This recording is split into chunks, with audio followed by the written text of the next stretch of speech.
Hello there and welcome back to Great Britain. So, last time we declared a war on Castile, got Naples and Tuscany in with it, and I also did a couple of, rather ridiculous battles that did not go in my favour against the Castilians. We also had one battle over here that also did not go in my favour at all. So we'll have to fix that during, this episode.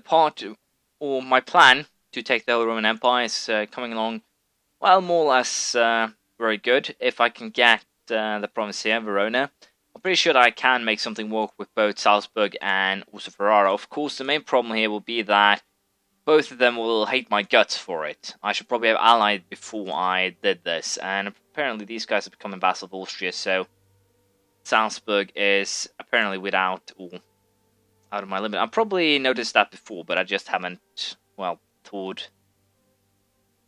thought much more about it. Lorraine, I believe they are a potential target in true attitude.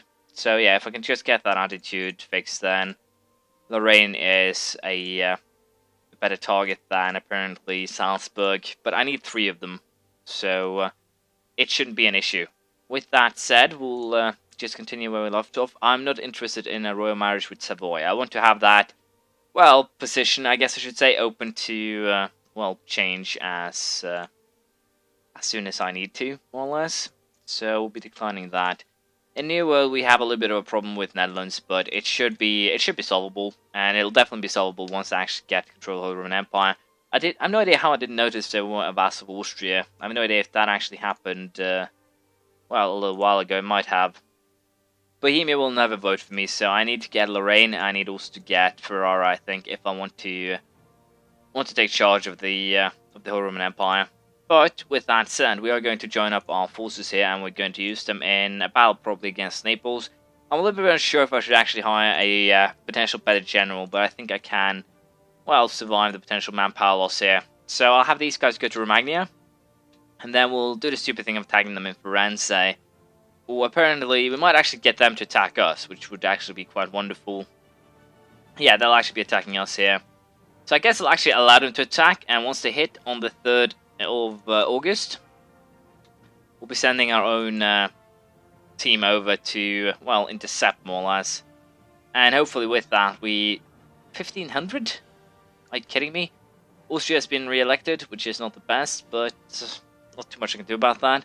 Pomerania rejected Austria's, claim to unity. They actually lost far more than we did, and that is an incredibly important part here. How many men does Tuscany have? They have actually quite a lot still. They are definitely going to Napoli, I think. So we're going to try and intercept them. And we're going to go ahead and also take care of the Tuscany and the Papal States troops while we're at it. Don't see any reason why I shouldn't. No reason at all. This army is going to be used for sieges, I think. So we'll just set that up right away. Of course, I'll lose a little bit of manpower in the sieges, but it shouldn't be a problem. I'll probably force them to release both Rome and Corsica. I have no idea who Rome actually belongs to. They actually belong to Tuscany, and so does Genoa. I'll probably force them to release both of them, just for, good measure. So, as I said here, we'll be hunting down the Neapolitan army. Hopefully, we can take it without losing too much. We're actually still going further. Are they going to Calabria? Yeah, probably. And I lost a couple of days there thanks to my, flimsy fixing. I have no idea if they're actually just going to. My big question right now, or concern, is that they're not actually going to Calabria, but they're actually going further than that. Yeah, they're actually going to a little bit longer. Now the big question is, do I want to suffer 0.7% attrition? Let's face it, that is what? 300 men? No. 370 men, something along those lines. 350, 370 men a month. I think I can afford that, especially if I can siege everything. And it's a little bit bad with the other sieges. I'll probably lose manpower overall, but I don't really want to walk onto the island, or do I? No, I think we'll just play it safe here. I just need to siege one more province, so blocking them off like this shouldn't be a problem. Of course, manpower issues aren't exactly a good thing to get by doing this, but I think I'll survive. So for now, we'll just siege. I'll show you if there's any other battles. I'll show you if any of my plans end up, changing. and we'll see how this all plays out.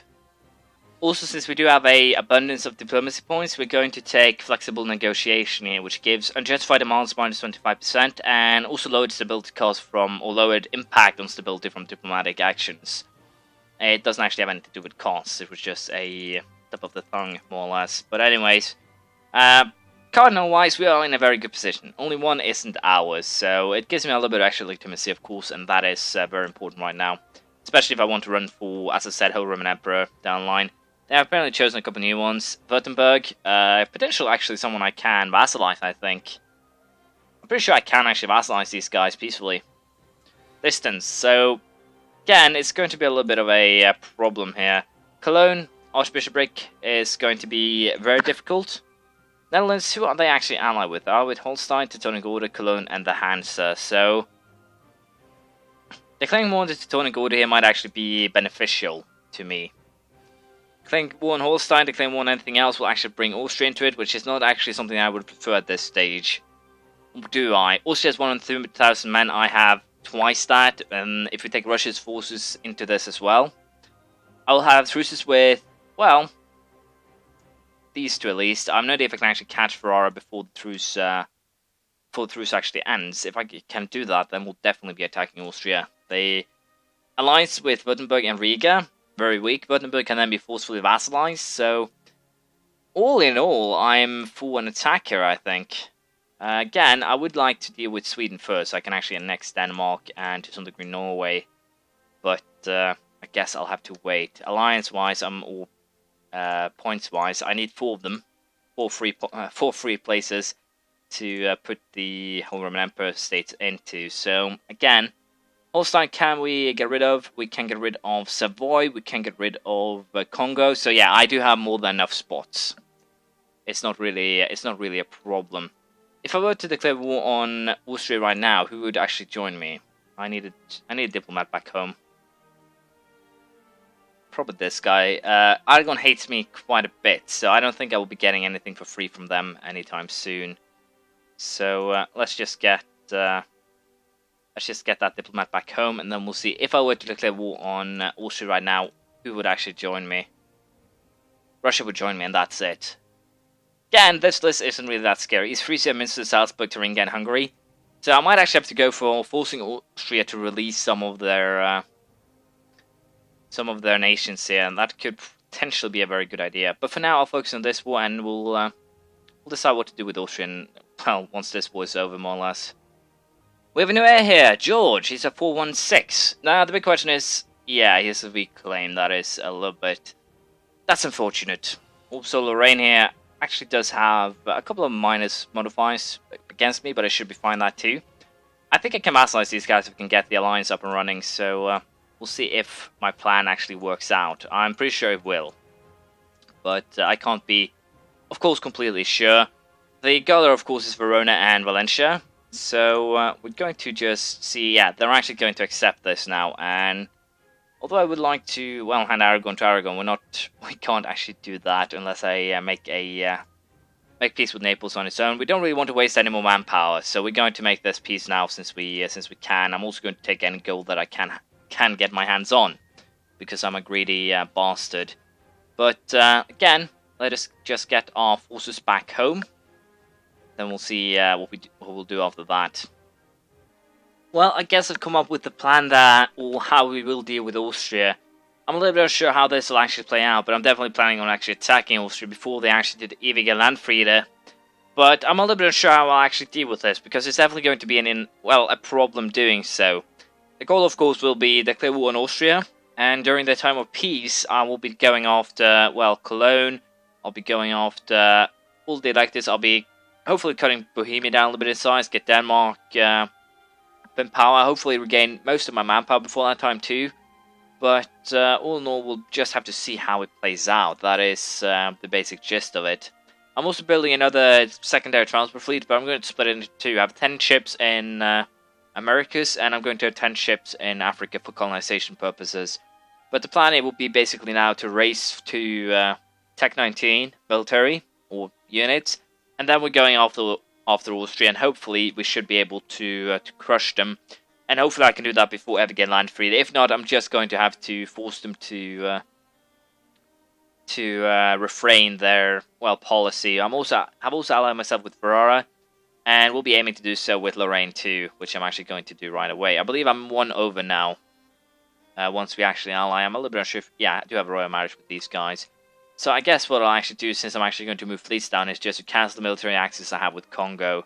It serves no purpose anymore. And with that, I should have, yeah, I have one free place now that I can get another potential vassal into. I would like to take Grand Army, and I would like to take a Spirited Corps.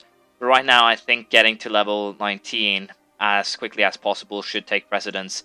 And it's the most important thing. And as a result of that, we're going to go up to level 3 guy here. And I'm going to hire this guy. I have no idea if it will actually boost my manpower a little bit, but not too much. And we're also going to, I should probably have gone down on colonies and up the maintenance, but not too much I can do about that right now. The fleet maintenance is also quite high. But yeah, we'll consider that as we go, I think. For now, it's just getting everything ready. I'll also renew my navy, I think, next diplomatic tech. So we'll see how it plays out. The war in Austria is definitely going to happen now, probably pretty soon. Military attack 19 here. Gustavian infantry has been reached. Austria is still at 17, so they will have some tremendous losses when we actually attack here. And I guess what I really just need to do is move the forces to the front line. I believe I can actually allow these 20,000 to just remain here at the back for, well, more or less the purpose of making sure the coring process isn't interrupted. But what I got from the Gustavian infantry here is Reformed Tertia, Gustavian infantry, Highlanders infantry. I can now build a war college, and also bonus to military tactics by 0.5. That means I'll basically sustain lower losses or have less losses in battle. So all of those are pretty damn sweet. Hopefully I can actually finish the battle with these rebels before the month changes, and I could, as you can see here. And with that, we will now go ahead and upgrade our unit types. We'll go for Gustavian. They are basically, I guess, the most balanced ones. We'll stick with everything else. Didn't actually get any upgrades there, unfortunately. But I also added another 20k regiment to the army, so currently we have 220,000 men. I'm a little bit unsure if I want to make another 20k army before we begin, but I'm very, very tempted to do so. Anyways, we are going to move these 40,000 men over here. I'm a little bit unsure if I want 80,000 on both sides. I think I do. So we're going to place these guys in Brescia. We're going to place these guys in Mantua. We'll probably actually end up in battle with Ferrara here. So I'll just get everything ready for the battle. And once it is, I'll get back to you. The war will probably fight before the next episode. We'll declare everything and go over the battle plan in the second part here. So that's what you can expect. I think we're more or less ready. But before we do that, we're going to do an upgrade in diplomacy tech here. Also to level 19. With that, we get the War Galleon, which gives a colonial range increase by 50. I can also get naval morale increase by 0.5. Maintenance by 25%. Not a fan of that. As you can see, income went down straight away, but we're actually paying the same maintenance, so who cares? I can now build war galleons and frigates, which basically means that I'm at a point where I should renew my navy. It will be the I'm a little bit unsure if I'll probably build frigates. I'm still at Caravel, so level 9, so I should definitely build frigates. And I can also build an Admiralty. We'll build both the Admiralty and also the other building, the War College, once the war is over. I kind of like to have a little bit of funds in the bank before we start a war. So, we have 80,000 men on the western front, we have 80,000 on the southern front. When it comes to what we can expect in this war, I don't actually have a casus belli anymore. That needs to be fixed. Do I want to go for Treviso? I think I do. Well, Ferrara just actually have become unvassalizable, as you can see, and I actually took everything that Venice owns. So I guess I'll actually release Venice here. Either from Austria, most likely from Ferrara. I might actually also force them to release Crete, Crete. Most likely to make them a little bit smaller. So first and foremost, as you can see here, allies are Riga, Württemberg, Naples, and Tuscany. If I were to declare war, as you can see here, there's, well, a little bit annoying who will join, but I also have Milan and also Russia on my side. Ferrara won't actually join into this war. I'll probably have to fabricate a claim on them and, well, force them to release Venice, most likely. And potentially then peacefully vassalize Venice, I think. If I release them with these two provinces, that could actually work. Or I could force Austria to release them, which is more likely to actually end up in a peaceful vassalization. But again, I'm a little bit unsure how I actually want to handle this. I might actually just go for straight out conquest, aim at destroying the Holy Roman Empire. As I said, I'm very unsure on the matter. But I'll fabricate a claim and then we'll clear war, and then we'll see how the two sides stack up against each other. There we go, we have our conquest casus belli, and we'll go straight ahead here and declare war. We'll also call in Milan and Russia. So this could definitely become quite interesting. Right from the get-go here, we have a fairly big enemy. Pretty sure actually Russia will be able to march through Lithuania and thus, well, create a little bit of trouble on the western side here. Mind you, we don't have, Russia can't actually attack Sweden, they can't attack Bohemia, and as such, the Russian troops will definitely end up in Hungary and then march west to Austria. Other than that, we have East Frisia, Münster, Thuringia, and also, I believe, one more, which I can't actually remember where it is, but it does matter, Savoy. Milan, at least, is in this on our side, I believe. Lüneburg, Milan will join. Let's just go 3 more days into it and then see how the sides stack up. As you can see, I also have a couple of rebels here, so could be quite fun to see how that plays out. Austria is actually fighting 2 wars, I believe. Yeah, they're also fighting against Augsburg, which actually is here. So I know there is a troop there. Now the big question is, do I want to march into their land and say hi to it, more or less? I don't think so. We're going to do this carefully, very carefully. Last time I got my arse kicked. I don't want to see that happen again, more or less. So what we are going to do here, we're just going to split up a couple of armies, and we're going to use 2 sieging squads, I think. 2 sieging squads of 20 men, each with a 40,000 men backup, more or less. That should work out just fine. Troop-wise, we do overwhelm them pretty damn much. Let's put it this way: artillery will beat their horses, or infantry and horses in pure manpower. Our navy is, well, again, overpowering, mostly due to, I believe, the vassal state or the colonial states, and main problem will probably be Tuscany and Naples first. So I'm pretty tempted to actually not do anything with these guys, just march straight south and try and take them out first, and then deal with Austria later. That is probably actually what I will do now that I have thought things through. So we're going to march south with this army, and hopefully by sieging 1 or 2 of the provinces that Naples and Tuscany holds, we can end the war quickly on that side. But again, as I said, we'll do that next time. The plan is very simple. Slowly but surely inch forward, don't run into the center of the country and get yourself killed. Hopefully we wear them out. It's going to be difficult, of course, but with Russia's help, I don't see any reason why we shouldn't be able to. The only issue with Russia here is that they're actually at war with Crimea and also Japan. So if you consider that, most of their forces are, as you can see, in the wrong side of the country, and also there's a ton here in Ming, so I have no idea how much I can actually rely on these guys. They only have, well, 20,000, 30,000 in Europe. So it's going to be interesting to see how this plays out, but we'll see next time. Thank you for watching. Please leave a comment, praise, criticism, anything you feel like, and hopefully I'll see you around next time. Bye.